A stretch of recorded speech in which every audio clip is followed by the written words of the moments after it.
Update. Am I the a-hole for accidentally calling out a new colleague on lying about her language skills? Original story. Last week, a new colleague, Kathy, 33 female, started at my 25 female workplace. She instantly stood out in the team because she seems like someone who is very loud and assertive. Two of my colleagues, me and Kathy, were having coffee in a break room. We were the only ones in there and we were sitting far apart when the subject of travel was brought up. My colleague said she wasn't booking trips anymore because it'll probably get cancelled because of the bug anyway.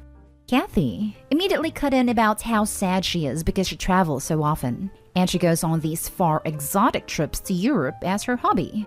When I think exotic, I think the Bahamas or something instead of Europe, but cool. Kathy then jokes about how all this no-travel business is making her fear that she'll lose some of her foreign language skills. I asked what languages she spoke. She claimed to be fluent in 3 European languages, among which were French and Dutch. Kathy said she was at a native speaker level and went on about how people in Europe were always surprised when they found out she wasn't from there. I was excited because I never get to speak Dutch over here. I was raised in Belgium, which has 3 national languages, French and Dutch, which are my mother tongues and the most commonly spoken there, and German. It's quite common to be pretty fluent in at least 2 out of the 3 languages in Belgium because you're required to learn them at school, along with English, from a young age. I told Kathy, oh fun, we have something in common then, in Dutch. She immediately pulled this sour face and asked me if that was supposed to be Dutch. I said yes. She laughed awkwardly and said she couldn't understand because I have a terrible accent and must not be that good at speaking it. Now see, I don't have an accent. I speak Dutch more fluently than I speak English. I told Kathy that I grew up speaking Dutch and speak it to my family all the time. She got miffed and asked what languages I speak and where I'm from. I told her I'm from Belgium, so I speak French, and I added what she just said you speak as well. Cool, we can speak French instead. I acknowledged that I was a bit of a prick here, because by that point I knew she probably lied about speaking French as well. She then shoved her chair back and angrily got up, said whatever, and stumped off. It was awkward. My other colleagues just kinda shrugged and said she shouldn't have lied. However, she later approached me and told me I embarrassed her by acting superior about my European heritage. I told her there was no way for me to know she'd lie about speaking those languages. She rolled her eyes and told me I was immature. Then a colleague told me that Kathy had called me a little B-word who enjoys bullying new colleagues behind my back later. I don't think I was a bully at all, but I don't want this to turn into a huge thing. Do I just apologize to keep the peace? Am I the a-hole? Now for the top comments before reading the update. Not the a-hole. I embarrassed her by acting superior about my European heritage. I mean, not that, but you are superior to her in that you don't feel the need to lie to impress people. Kathy called me a little B-word who enjoys tormenting new colleagues. Oh, Kathy. Talking aloud in the mirror again? Kathy calling Opie immature is rich, especially when she insulted Opie and used a derogatory term. I honestly would report Kathy to HR in case she decides to submit a complaint against Opie and spin the narrative to her favor. She already showed her character by lying at the break room. I would be in high alert to what lie she will tell to HR. Not the a-hole. She claimed to speak a language. It's not your fault that she lied. It's a risk she ran in telling the lie. This is literally a plot device in comedy movies. Someone purports to be fluent in a language to a person who actually is fluent. Said fluent person gets excited and says, OMG, yay, in the foreign language. And a person who lied gets flustered and exposed. Not the a-hole. Not the a-hole. She said she spoke the language. You spoke to her in the language. She didn't understand it. She got embarrassed. The problem is her. Edit. I'm not sure about escalating this to HR, which a lot of people have told me I have to do. I feel like this might make me look immature to the rest of my colleagues, of which I am the youngest, and it might not need to go that far. It depends on if Kathy is willing to put this behind her and be professional. If all else fails, I do have witnesses who would be honest about what happened, so I think I might be in the clear if she tries to twist the story. Some people think she might not have understood me because she's fluent in Dutch but learned it in the Netherlands, which has different accents. While it is true that the Netherlands and Flanders have different accents, I didn't speak a very specific dialect like West Flemish or something. I spoke the general Dutch you'd see in the news in Flanders. I didn't speak quickly to try to make it incomprehensible to set her up. I genuinely believed she spoke Dutch because that's what she was saying, so I talked to her in normal, conversational Dutch. The same kind of Dutch I'd use in a work environment back in my home country. The same kind of Dutch I used with friends from the Netherlands. And now for the update. Many people gave the advice to go to HR. Others said not to go to HR because that would be escalating the situation. I decided not to go to HR right then, but I did take the advice to write down what happened, with the time and the names of the other colleagues present just in case. I thought the situation might blow over, because Kathy was probably just embarrassed. Well, I was wrong. Kathy kept being cold to me, rolling her eyes at me in meetings and talking behind my back. Another colleague came to confront me at one point to ask me why I'd been so mean. Apparently, Kathy was telling a different version of what happened. Kathy said that I'd said mean things to her in Dutch and was making fun of her in Dutch, so no one else but her could understand. She was smart enough to only tell those stories to colleagues who weren't actually there for it. Word got around and it turned into a bigger issue, with a couple people actually questioning my character, mostly just colleagues that don't work very close to me. HR got wind of it after a while, and I got called in close to a month after the incident. They had already met with Kathy, and she'd told them the "she cursed me out in Dutch and was very mean to me" story. I told them the full story and everything that happened after. They asked me if there was anyone else present who could confirm this, so those colleagues came and told them that Kathy had lied about speaking a language, stormed out, and then started calling me a B-word, etc. to others. They thanked me for my time, and I got on with work. Nothing happened until a week later when I was informed that Kathy was asked to leave. Apparently, Kathy had doubled down on the lies and told everyone I was the one lying, and she did speak those languages. So my boss told her in that case she'd have no problem talking to one of our Canadian colleagues, who wasn't involved in the situation, in French in front of him, just to confirm. At this point, Kathy admitted she had been lying. It turned out she didn't speak a word of French either, or Norwegian, which was the third language she was lying about. This was enough for them to let her go, because part of the reason they hired her was that they were so impressed by her speaking multiple languages and work experiences she'd had abroad. The work experiences were made up as well. I'm just happy it's over. I'm confident it wasn't really my fault it blew up now. If it wasn't me who caught her in a lie, someone else probably would have down the line. The few people who kind of believed her ended up coming to me and apologizing for questioning me about what happened, so that's all sorted. Edit. Some people asking why they didn't test her language skills in the hiring process. Our jobs don't actually require us to speak Dutch, French, or Norwegian. I think they probably just saw it as a plus or something that made her stand out from other candidates. Kathy at next job. Okay, no common languages. I speak a dead language. Colleague. Oh really? Say something. Kathy, sweating. Dead language as in speaking to the dead. Colleague. Huh? Kathy, panicked.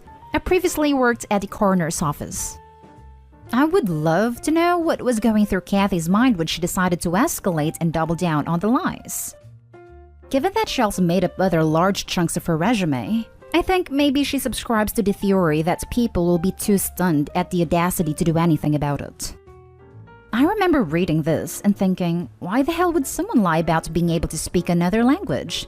It's such an easy found out lie that's laughable. Next story is titled, Am I the a-hole for telling a neighbor she can't expect only old people to live in our street? I moved into my house about 2 or 3 years ago. I'm 30, look 20, with a family. It's also a British town, and my house is semi-detached in a street of terraced houses. I'm quite the introvert, so apart from my direct neighbors, I really made no attempt at getting to know the rest around my house. That being said, if someone speaks to me, I will happily speak to them. Cue to the incident. An old-age pensioner came up to me while I was taking stuff to my car, and she started asking questions. The usual stuff you ask new neighbors, but then she asked me when I planned on moving, which I thought was quite unusual. I told her I had no plans to move yet, and then she went on to talk about how young people have started moving into the street, and it is much so noisy, especially those with families. She knew I have kids, but they barely spend any time outside, and how she wished it went back to a street of old people. For about 10 minutes, there was nothing but low-key insults about young people. I couldn't really excuse myself as I had stuff to do with my car that was time-sensitive. So in the end, I just said, you can't expect only old people to live in a street. Eventually, they grow old and die.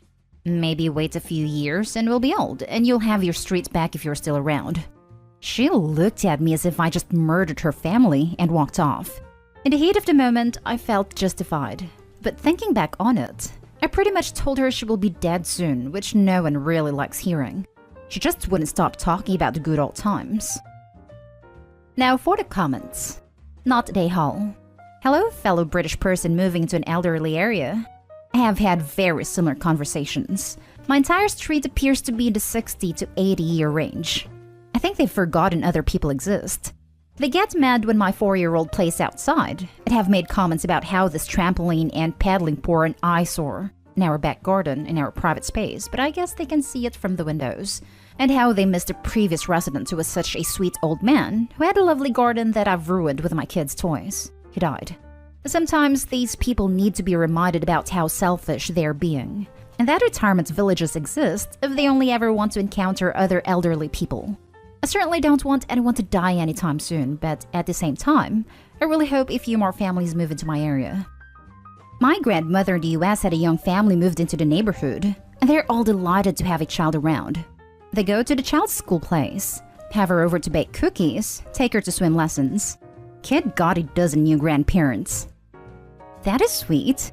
US here, and we were one of the few young families when we moved into our, back then, mostly older neighborhood.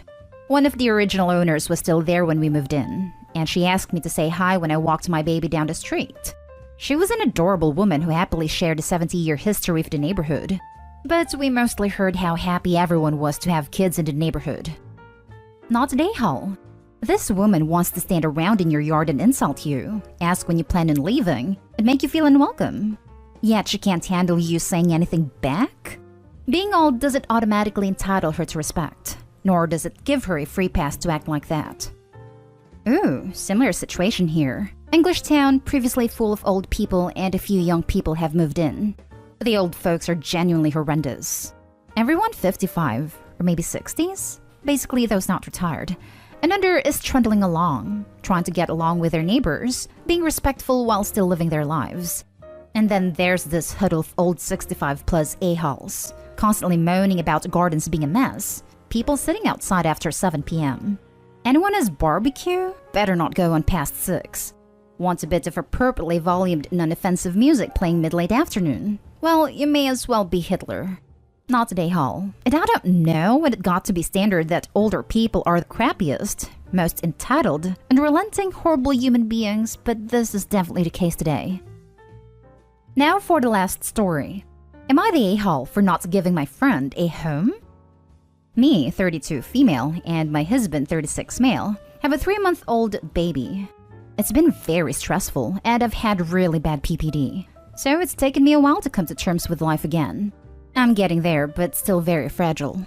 I have a friend, Terry, 45 female, who I've known for a couple of years. She's been fine. We aren't great friends, but we're okay. She's from Italy, so doesn't have many friends here, and came here with her husband. She doesn't work nor have any interest in working. It's unclear if she can work due to her visa, but she has never stated she can't work, just that she actively chooses not to.